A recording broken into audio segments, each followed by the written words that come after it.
Video like जरूर कर लीजिए और ऐसे वीडियो लगातार फ्री में पाने के लिए चैनल को तुरंत सब्सक्राइब कर लीजिए और बेल आइकन को जरूर टैप कर लीजिए ताकि आगे भी सारे वीडियो आपको मिलते रहे। यूट्यूब में फॉलो करते हैं तो प्लीज ये वाला फ्री टेलीग्राम चैनल जरूर ज्वाइन कर लीजिएगा। सारे नोटिफिकेशन सारे अपडेट यहीं पे आते हैं, ध्यान रखिए।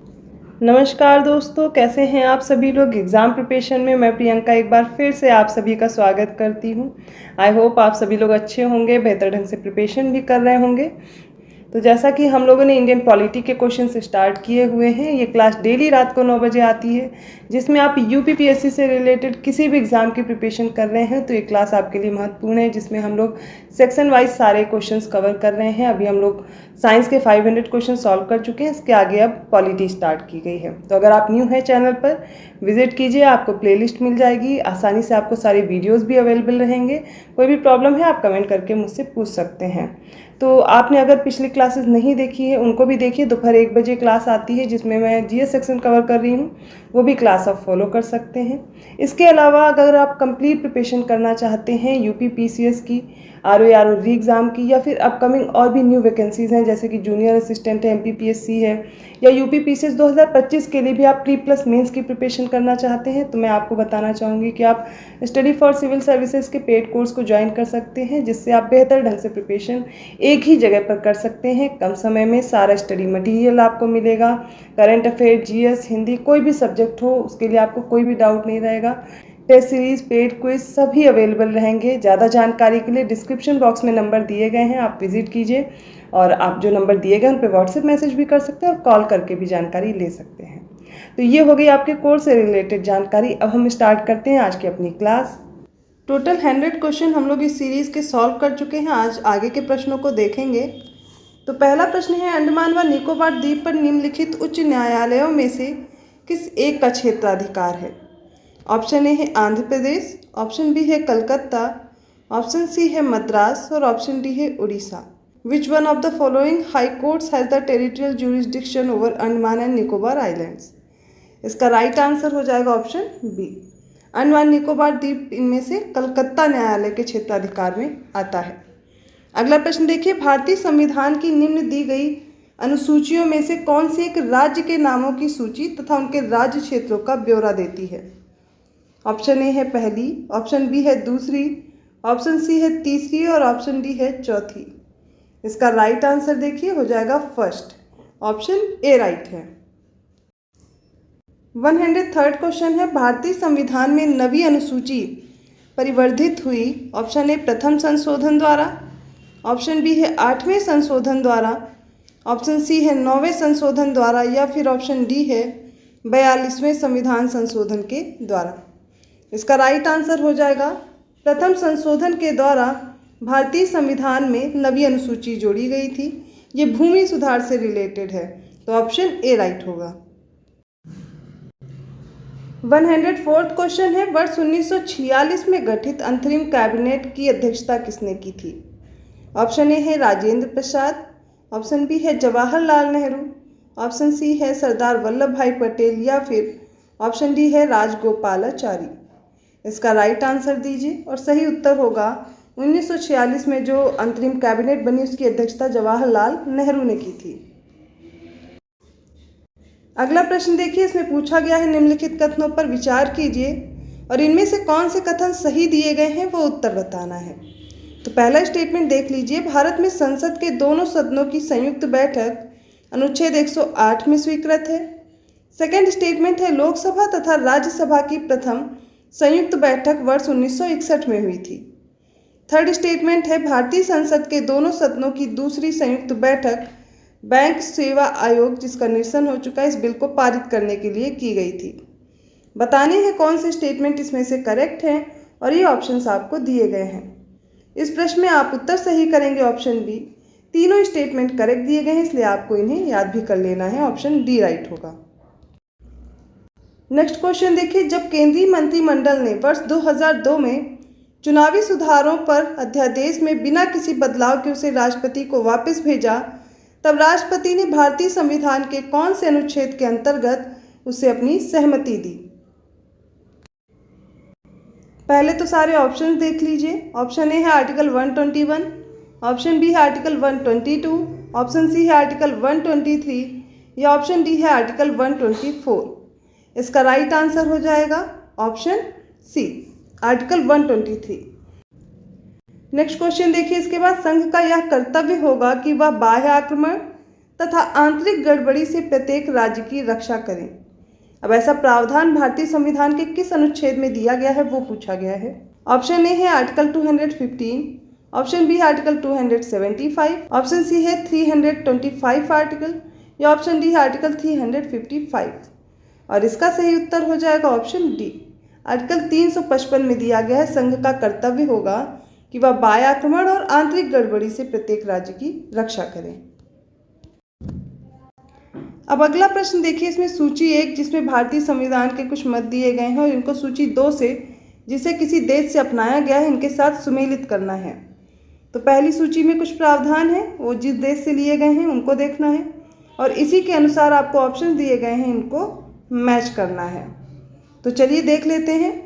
इसमें सबसे पहली जो सूची इसमें राज्य के नीति निर्देशक तत्व दिए गए हैं, मूल अधिकार है, ऑप्शन सी है संघ राज्य संबंधों की समवर्ती सूची, और ऑप्शन डी है भारत राज्यों का संघ है तथा संघ में अधिक शक्ति निहित है।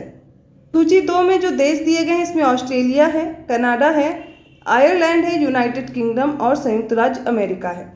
ऑप्शंस आप देख लीजिए, इन्हीं के अनुसार इन्हें मैच करना है। तो चलिए मैं मैच करवाती हूँ। राज्य के जो नीति निर्देशक तत्व हैं ये लिए गए हैं आयरलैंड से, तो ऑप्शन 3 वाला मैच करेंगे आप। मूल अधिकार लिए गए हैं संयुक्त राज्य अमेरिका से, तो ये 5th वाले में दिया गया है। इसके बाद संघ राज्यों से संबंधित जो समवर्ती सूची है, समवर्ती सूची ली गई ऑस्ट्रेलिया से, ऑप्शन 1 से आप मैच कर दीजिए। और भारत राज्यों का संघ है तथा संघ में अधिक शक्ति निहित है, ये प्रावधान कनाडा से लिया गया है। तो इसमें जो ऑप्शन आपका हो जाएगा 3, 5, 1, 2, ये ऑप्शन आप देख लीजिए जिसमें है वही उत्तर सही हो जाएगा और इसका राइट आंसर हो जाएगा ऑप्शन डी। इनको आपको याद भी कर लेना है। जो सोर्सेज हैं जिन देश से जो प्रावधान लिए गए हैं वो आपको याद रखना है। 109th क्वेश्चन है, निम्न विधेयकों में से किस एक का भारतीय संसद के दोनों सदनों द्वारा अलग अलग विशेष बहुमत से पारित होना आवश्यक होता है, यदि वह साधारण विधेयक है या फिर धन विधेयक है, ऑप्शन सी है यदि वह वित्त विधेयक है, या फिर ऑप्शन डी संविधान संशोधन विधेयक है। तो इसमें आपसे सही उत्तर पूछा गया है और आप सही उत्तर देंगे ऑप्शन डी। यदि संविधान संशोधन विधेयक है तो इसे भारतीय संसद के दोनों सदनों द्वारा अलग अलग विशेष बहुमत से पारित होना आवश्यक होता है। ऑप्शन डी राइट होगा। अगला प्रश्न भारत के लोक वित्त से संबंधित है। इसमें बताना है कौन से कथन हैं जो आपको करेक्ट दिए गए हैं, विचार करके बताने हैं। तो पहला स्टेटमेंट है भारत के लोक खातों से संवितरण संसद के मतदान के अधीन है। सेकंड स्टेटमेंट है भारत के संविधान में प्रत्येक राज्य के लिए संचित निधि, लोक लेखा और आकस्मिक निधि का उपबंध है। थर्ड स्टेटमेंट है रेल बजट में विनियोजन तथा संवितरण अन्य विनियोजनों और संवितरणों की तरह ही संसद के समान नियंत्रण के अधीन है। इनमें से आपको सही उत्तर देना है कौन से स्टेटमेंट करेक्ट दिए गए हैं, और इसका राइट आंसर होगा सेकंड और थर्ड स्टेटमेंट करेक्ट दिए गए हैं, ऑप्शन बी करेक्ट होगा। राइट। अगला प्रश्न देखिए, इसमें फिर से कुछ कथन दिए गए हैं और उन कथन को देख करके बताना है ऊपर जो लिखे गए कथन इनमें से कौन से कथन सही हैं। तो 1935 के भारत सरकार अधिनियम की कुछ विशेषताएं पूछी गई हैं। पहला स्टेटमेंट है गवर्नरी प्रांतों में द्वैत शासन की समाप्ति की गई। सेकंड स्टेटमेंट है गवर्नरों को विधायी क्रियाओं में निषेधाधिकार अर्थात वीटो की शक्ति तथा स्वयं द्वारा विधि बनाना। थर्ड स्टेटमेंट है सांप्रदायिक प्रतिनिधित्व के नियम की समाप्ति की गई। बताइए कौन सा स्टेटमेंट करेक्ट है। तो देखिए ये जो 1935 का अधिनियम इसके द्वारा प्रांतों में द्वैत शासन खत्म किया गया, डायरकी जो स्टेट में थी वो खत्म करके केंद्र में लागू की गई। सेकेंड स्टेटमेंट सही दिया गया है कि गवर्नरों को विधायी क्रियाओं में वीटो की शक्ति और स्वयं से विधि बनाने का जो पावर है वो भी दिया गया। ठीक है।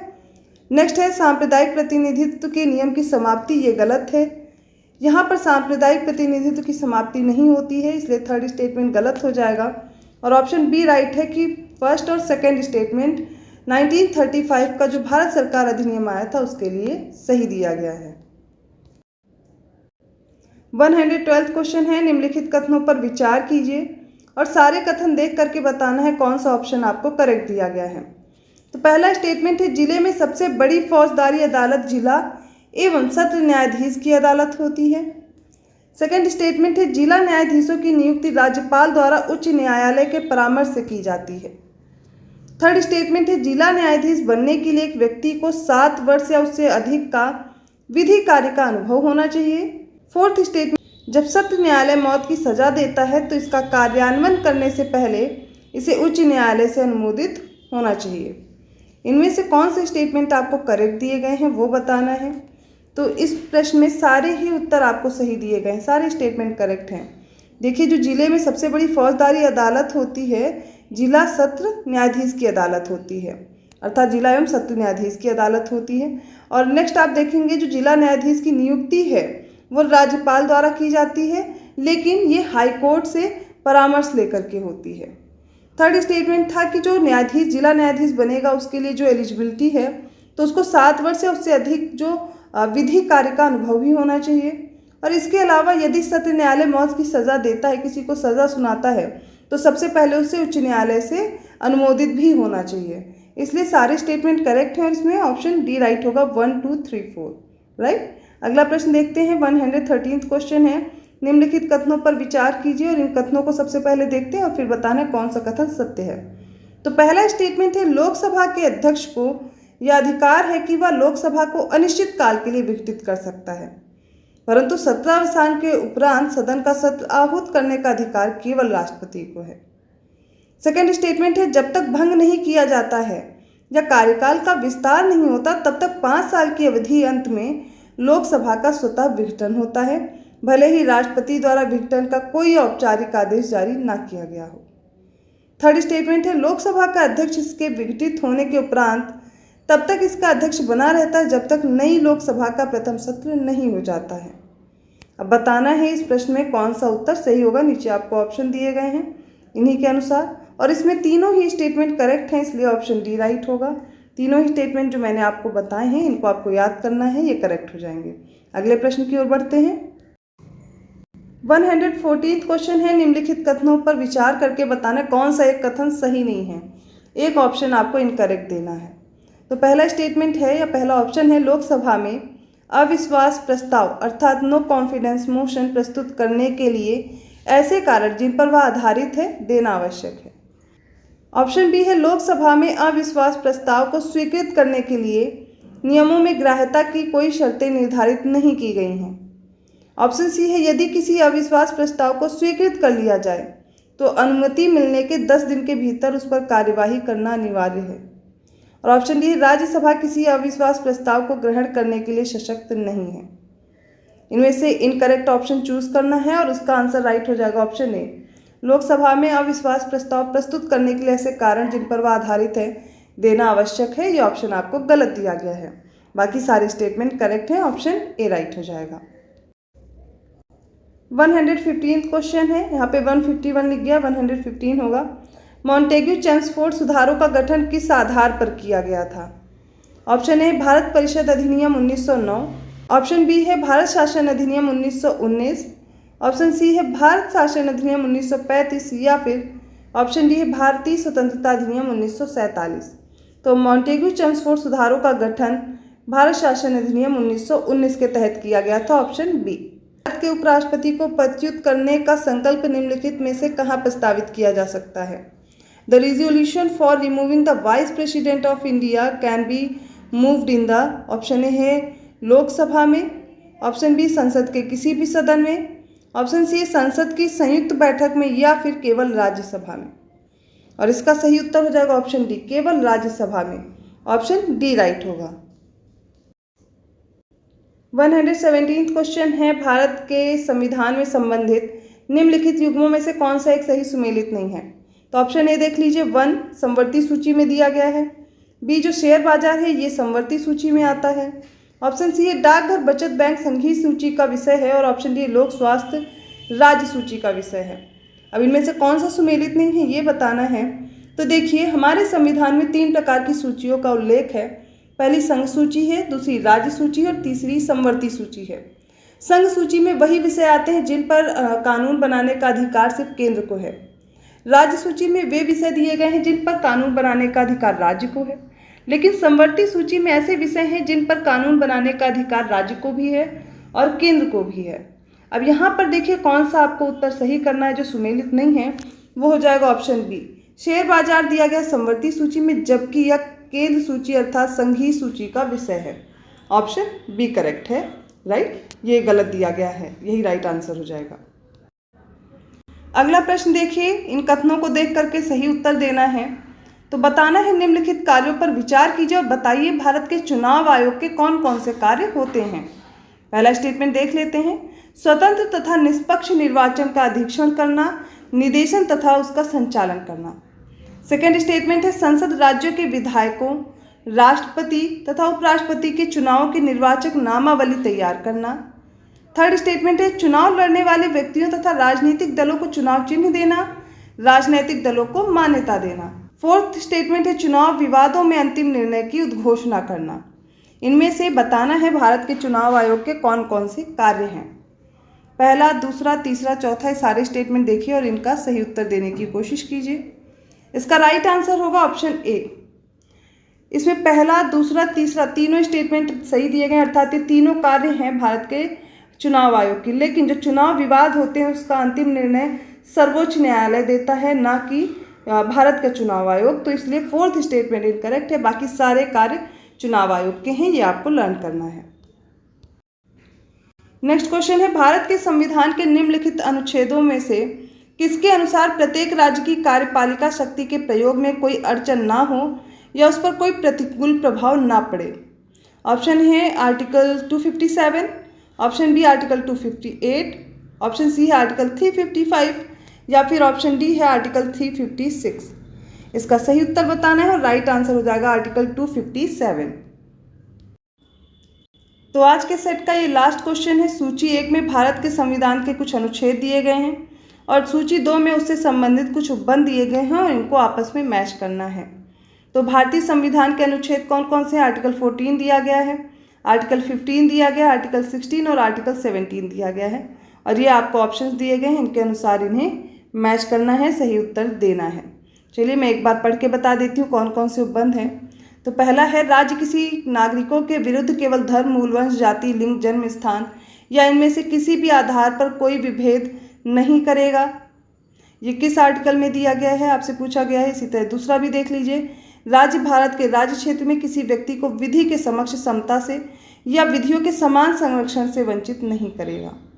थर्ड है अस्पृश्यता का अंत किया जाता है और उसका किसी भी रूप में आचरण निषिद्ध है। और फोर्थ दिया गया, राज्य के अधीन किसी पद पर नियोजन या नियुक्ति से संबंधित विषयों में सभी नागरिकों के लिए अवसर की समता होगी। बताइए इनमें से कौन सा उत्तर सही होगा। ऑप्शन देख लीजिए, आप अपना ऑप्शन लिख लीजिए, अब मैं बताती हूँ, ठीक है। तो सबसे पहले देखिए आर्टिकल 14। आर्टिकल 14 क्या कहता है? ये देखिए विधि के समक्ष समता या समानता का अधिकार देता है। तो आर्टिकल 14 को आप मैच करेंगे ऑप्शन 2 से। राज्य भारत के राज्य क्षेत्र में किसी व्यक्ति को विधि के समक्ष समता से या विधियों के समान संरक्षण से वंचित नहीं करेगा। अब पहला उपबंध देखिए, राज्य किसी नागरिकों के विरुद्ध केवल धर्म, मूल वंश, जाति, लिंग, जन्म स्थान या इनमें से किसी भी आधार पर विभेद नहीं करेगा और ये दिया गया आर्टिकल 15 में, ठीक है। इतना हो गया, यहाँ पर ये स्थान होगा, आधा सा होगा, ठीक है। नेक्स्ट देखिए, अस्पृश्यता का अंत किया जाता है। किस आर्टिकल में अस्पृश्यता का अंत है और इसका किसी भी रूप में आचरण निषिद्ध किया जाता है? इसका हो जाएगा ऑप्शन डी। राज्य के अधीन किसी पद पर नियोजन या नियुक्ति से संबंधित विषयों में सभी नागरिकों के लिए समान अवसर होंगे, इसके लिए आर्टिकल 16 दिया गया है। तो हो जाएगा इसका ऑप्शन 2, 1, 3, 4।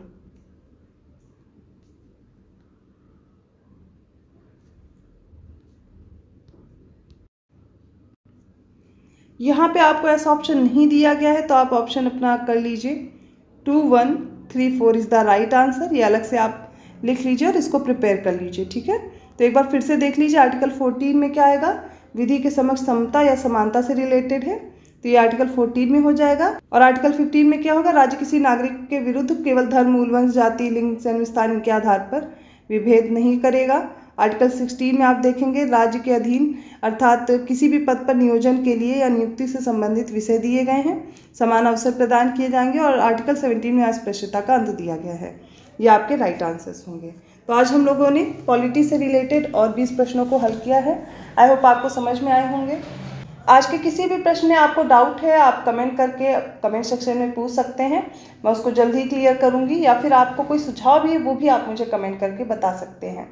तो ऐसे ही और क्वेश्चन के साथ मैं मिलूंगी अब आपको अगले वीडियो में। आपको वीडियो को लाइक करना है, चैनल को सब्सक्राइब भी करना और लोगों को शेयर भी करते रहिए।